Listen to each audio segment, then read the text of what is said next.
How's it going, YouTube? Chris here, my home theater. Got a brand new video for you today. Today, I want to do a video. I hadn't done it probably 5 years now. The last time I did this video was probably in 2020. So I want to do this video again because I'll just tell you the name of the video. This is my top 10 all-time favorite 4K releases. And that's what we're going to talk about today. And my list has changed. Only a couple of movies that were on my original list are still on my list. So we're going to go through these pretty much no particular order. I don't like putting them in order for some reason. But you know, all of these are my favorites. So when I'm doing demos or I want to watch a movie, these are my go-to movies that I always get for demos or that I just want to pick up and watch. And I can tell you I've watched every one of these films at some point in time in probably the last 6 months. Some of them probably more than once. So we will cover them, and I want you to drop down your list, let me know what you think. But this is my top 10 list out of my collection of my all-time favorites. Like I say, some of them have changed. We've got new movies added in, but this is the list nonetheless. So I'm gonna start out. I'm just gonna pick one. I'm trying not to go in order. But my first on the list is Titanic. I absolutely, which I loved the film to begin with, and when I had Laserdisc back before it ever come out on DVD and stuff, I had the DTS Laserdisc of this, and that was the only way that you could have this in DTS. The sampler DVDs back in the day had the, when the ship's sinking and the cracking, and it was just a great demo. That was on the DTS, but you could not buy the movie on DVD or anything in DTS. It's always been in like Dolby Digital stuff. But the Laserdisc had the DTS, and I had it. I still wish I had it. It's worth a pretty little penny right now. But as a collector, I just like to have it for nostalgic reasons. But when it came out on 4K, this movie was phenomenal.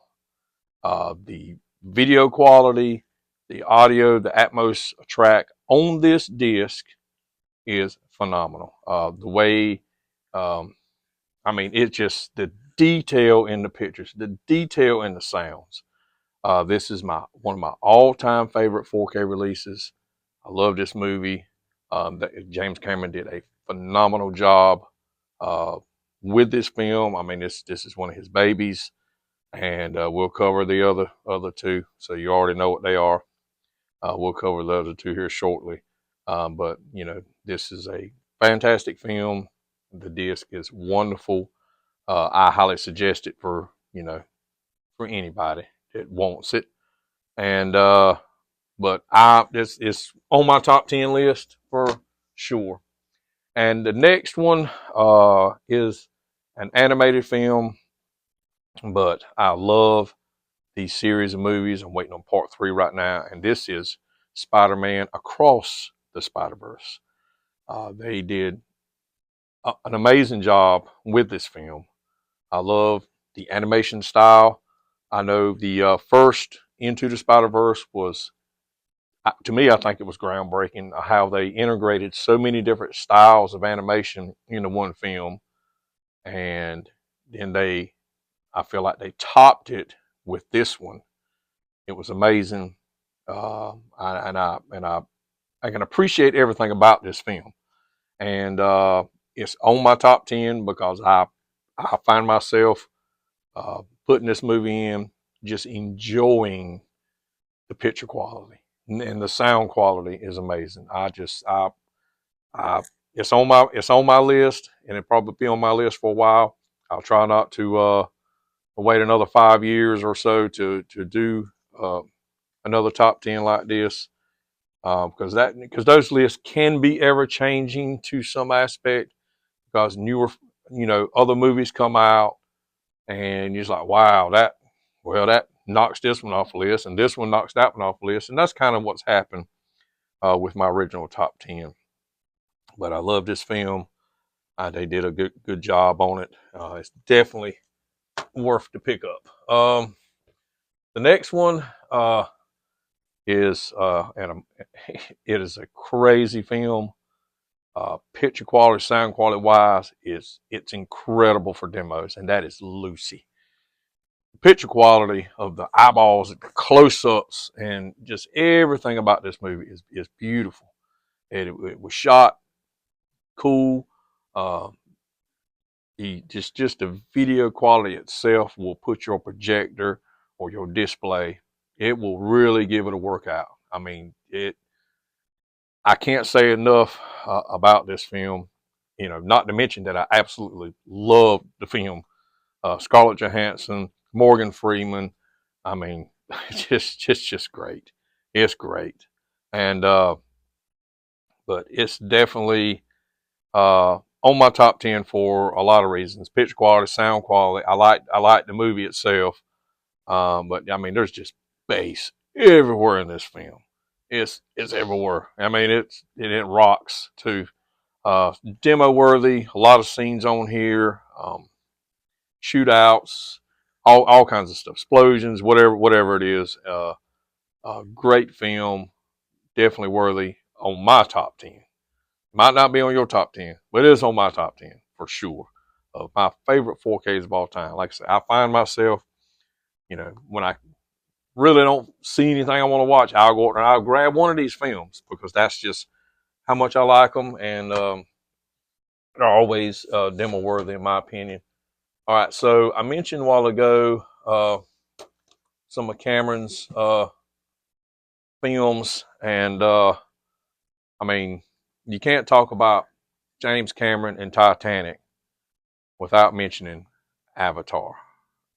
This movie was groundbreaking in so many ways when they shot it. A lot of CGI, motion capture. The film was shot in 3D. I have Avatar in 3D. I have Avatar 2, The Way of Water in 3D. Those films are incredible in 3D. I mean, I could have said that they are the, you know, in the top 10, which they are because they're companions to this. So the Avatar and the Avatar 3D, I mean, they're just phenomenal films. And I can watch this over and over. This is the collector's edition that I picked up that came out after the other edition, and I like how it looks. It's got the inner jacket, but I'm not a fan of, you know, these pulling them out, disc get scratched. But, you know, I still, you know, I'm a collector, so I spend way too much money on movies as it is. But definitely on my top 10 greatest, my favorite movies of all time, Avatar. And I can't talk about the original Avatar without bringing up Avatar 2, The Way of Water. And it says on the back here, beyond dazzling. And I agree with that. This movie was as groundbreaking in so many ways, just like the first one was when it came out. The second one, the reason why it took them so long to do it is because the technology was not there for them to shoot the way they shot underwater. The underwater scenes it was just mind-blowing. Okay, it was mind-blowing the way I perceived them under the water. It's not like Aquaman, you know. I mean, it's cartoony underwater. They don't really interact like. I mean, nobody can do like that underwater. But in The Way of Water, how they moved underwater is how a real creature, you know, interacts with water. And it was just a groundbreaking movie again. I mean, that's James Cameron. I love the movie. I love the story. I'm waiting on part 3. You know, when he shot part 2, he shot part 3. Part 3's ready, so I don't know what he's doing. It's going to be next year, at the end of next year, I think, when it comes out. And the movies were ready, unless he's going back and changing some things. From what I remember, when he shot part 2, he shot part 3, and he shot, it was either 30 or 40 minutes of part 4 already done, complete. So I'm anxiously awaiting part 3 to come out, and I'm sure it'll be on my top 10. And it'd be hard to see uh, Titanic, Avatar, and The Way of Water to get pushed out of my top 10. It will take quite a few movies to knock those out, because these are phenomenal films. The 4K transfers are beautiful, and I mean, of course, they're going to be on my top 10. Um, just for, picture, sound, just groundbreaking. I mean, it's just a dazzle to the eyes and to the ears to watch and to look at. And of course, they're going to be on my top 10. So now we're going to get into some really, really good stuff. I actually watched this in my living room setup yesterday. I had it playing, and I think it's the first time I played it in there since I got the living room set up kind of halfway done, and that is Ready Player One. And I'm telling you, it absolutely blew me away in the living room setup. Of course, it's going to perform crazy in my dedicated theater, but it really surprised me in my living room setup. I mean, I knew my setup's pretty decent in there, but I'm telling you, Ready Player One, it stretched it out, and I was sitting there grinning from ear to ear and just enjoying this film. This film is so good. It was on my original list of my greatest top 10, and again, it'd be hard pressed to get this. If some of these movies come out with these sequels and they're just as good, I might have to go to a top 15 or top 20, because it'd be hard to, you know, move these movies around. And I know, and I mentioned back then they were talking about a Ready Player 2, and they're still talking about it. I don't know that it'll ever get done. And as you can see, boy, this thing's got wear on the. I mean, I probably need to buy another copy of it, just because I have wore this movie out. I actually had to buy, this is so funny. I actually had to buy another copy of the original John Wick, because I wore the disc out. I mean, there was nothing wrong with the disc, but there was something. It would freeze up in a couple spots, and I'm looking at the disc, and there's nothing wrong. I literally think I wore that disc out. So this one is giving me no problems. I did buy a steelbook version on Blu-ray, not the 4K, but I may end up uh, buying another disc on standby, because I literally think I've wore this movie out. I mean, guys, and I hate I said that word again. I'm trying not to, but it's the first time I said it in this video. That's good, ain't it? But I'm trying. I think everybody knows this movie right here is like the go-to. It's like the goat for scenes, the race scene, and then there's so much more through the film that's demo worthy. The end battle, when they, the cataclysm bomb that destroys everything. I mean, there's so much throughout this film that is demo worthy, and there's so much coming through the atmos effects. I could hear it. I mean, I hear it in here, but in the living room yesterday, I just picked up on a lot of things, and I just love this film. So definitely been on my top 10 the first time. It's still on the top 10, and be hard pressed for this and get kicked out. Now, this movie shocked. I think it shocked the world when it came out. Done so good. I actually went to the movies and saw this, and that is Top Gun Maverick. Now, uh, some people don't like it as good as they do the original. I like it equally as I do the original, if not a touch bit better. The flight scenes are much more realistic than they were in the first.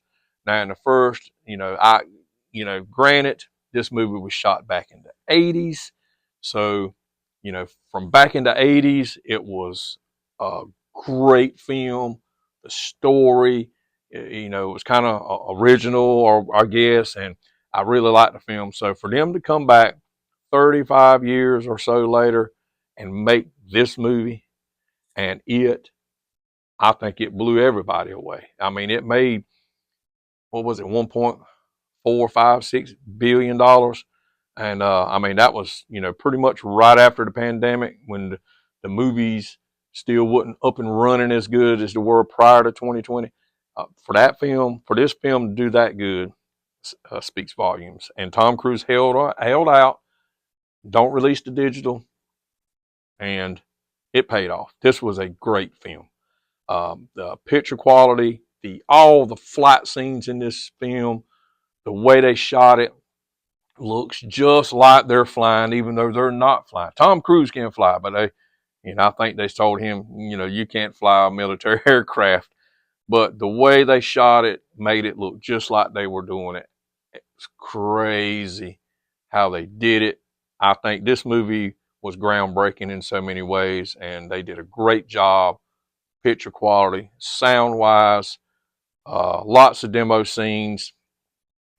Could they have been better atmos in this movie? Yes, but I am very happy at what we got. It's on my top 10.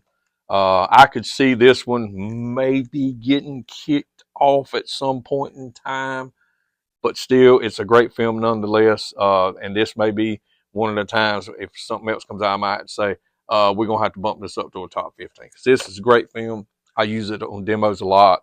It's got great bass. I've heard people say, well, this movie ain't got a lot of bass. I don't know what their deal is.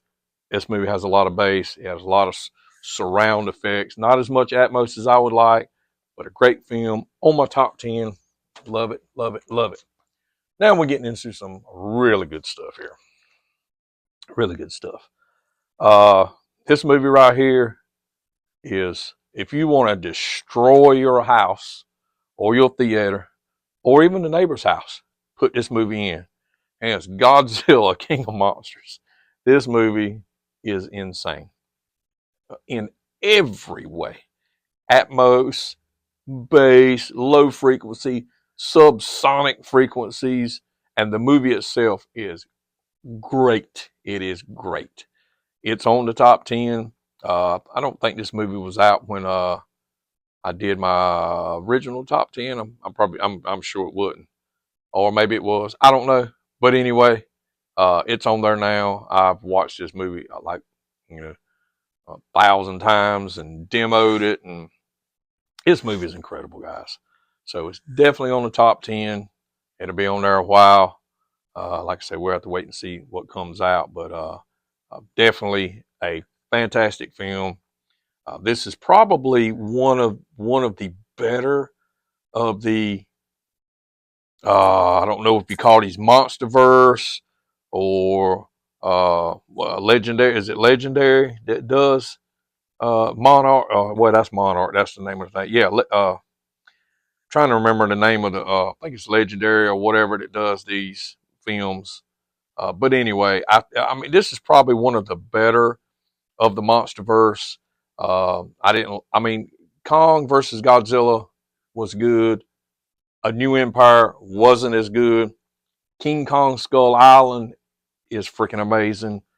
And the Godzilla 2014, I think, which kicked this Monsterverse off, also good. A great film, but none of those made the top 10. Godzilla King of the Monsters did, for many reasons, and it'll be there.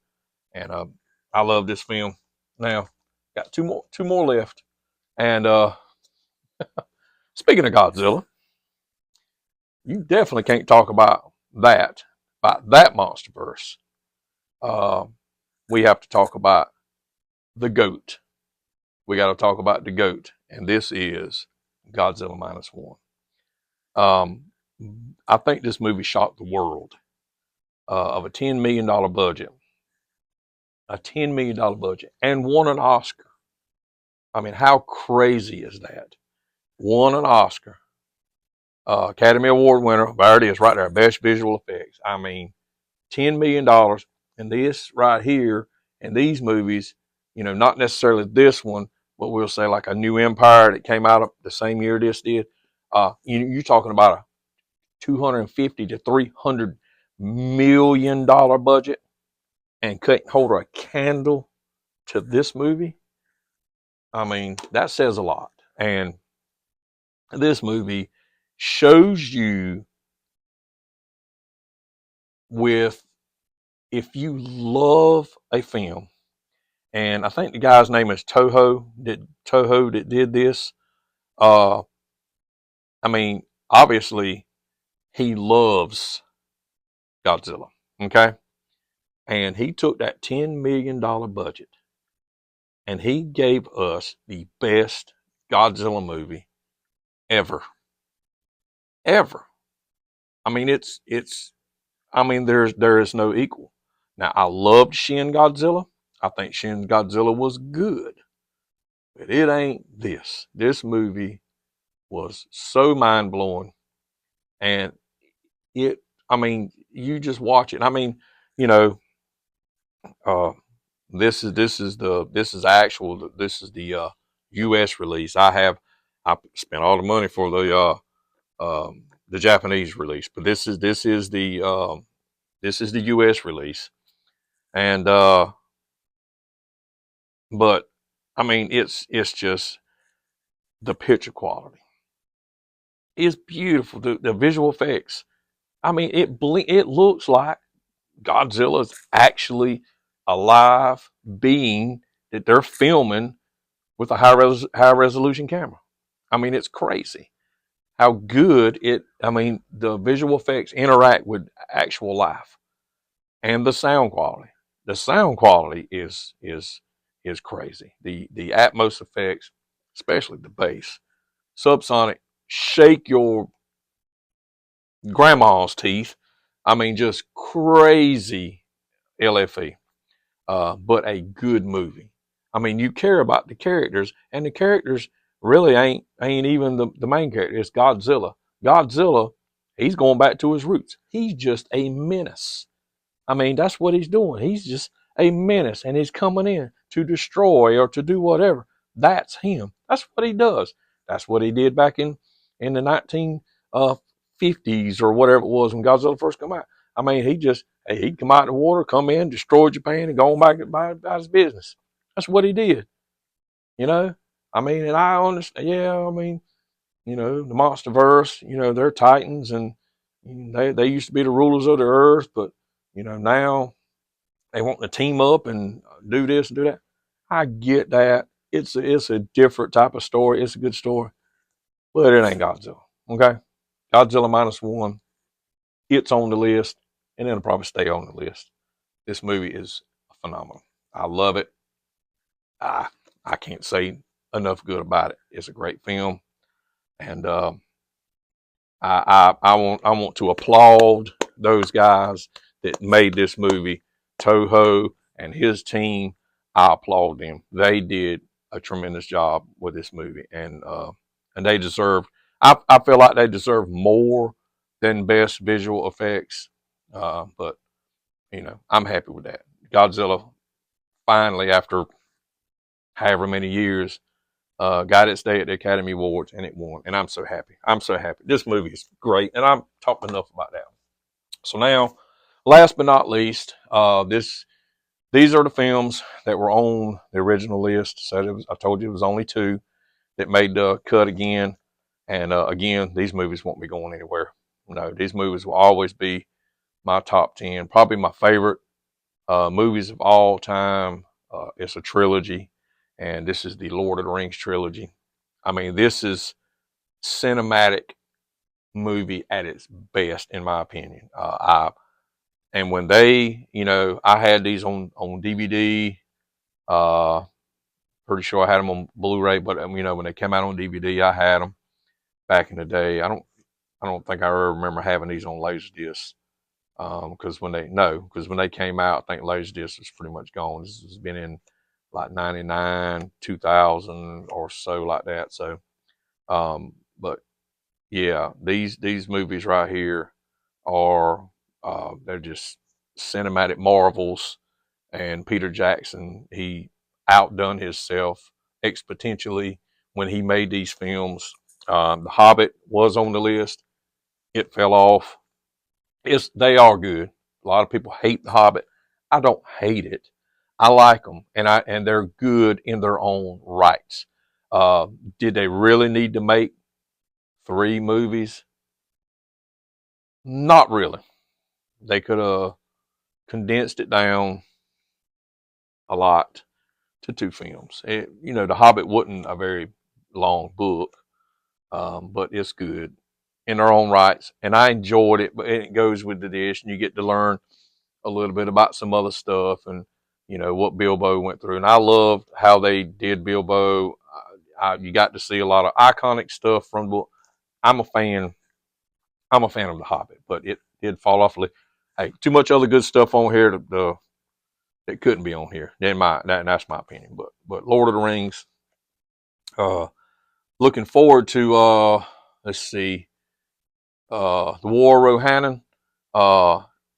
It's crazy. This movie is out at the theaters, and the disc is coming out next week. I've got it pre-ordered. It's animated. I guess you got you know about it. It's animated, and it's already coming out next week. I've got it pre-ordered, still booked, and it'll be here the 31st, which is Tuesday. And I think that's kind of crazy. So I'm probably gonna watch it and do a review on it. But then they're talking about doing the Search for Gollum next year. Excited about that.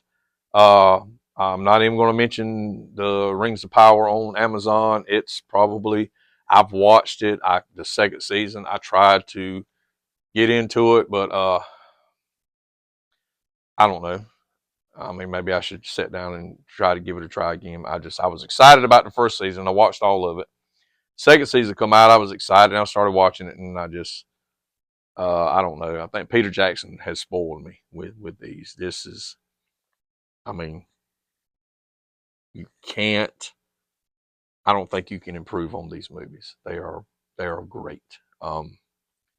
So yes, all 3 films, Lord of the Rings, Two Towers, and Return of the King